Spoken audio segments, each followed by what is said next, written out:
İsmail Hakkı Bursavi, Ruhul Beyan, Hikayeler hem Nasihatler.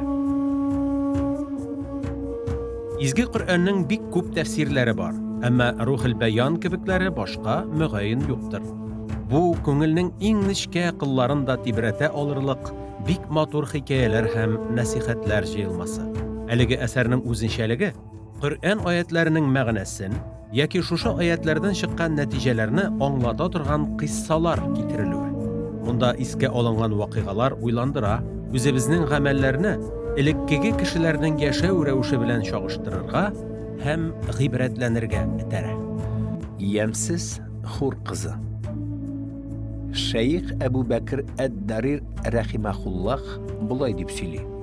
Benim mahallede uzun gıybedetke bağışlagan bir yaş yigit yaşıydı. Ol gündüzlerin uraza tuttu. Tünlerin namaz okudu. Bir yıl ol mena kirip bulay dedi. Ey okutuşum, bu tünni min yuqıga gittim. Hem gıybedet kılmışa kaldım.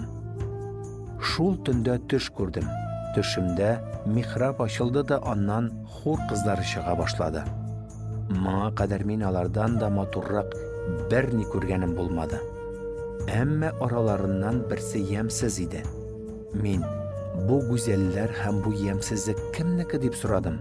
Alar, biz maturlar senin ötken tünlerin, yemsizi senin bugünkü tünün. Bu tünde sen yoklap gittin de gıybedetinni kaldırdın. Eğer sen bu tünde ulgen bulsan, bu yemsiz hur kızı senin ülüşüne tiyeriydi dip cevap koytardılar. Ruhul Beyan kitabından. Nasihat. Barlık tünlerin gıybedette ötkerip, barı bir tününgüne kaldırgan kişinin hali şunday. Tünle uyav bulu turunda eytip de turmuşa, hatta irtengi namazga uyanmagan kişinin hali nişik bulur. Kişi nefil namazlarında doimilik kursetirge tiyiş. Bir başlagaç kaldırmışa başkaruğu mühim.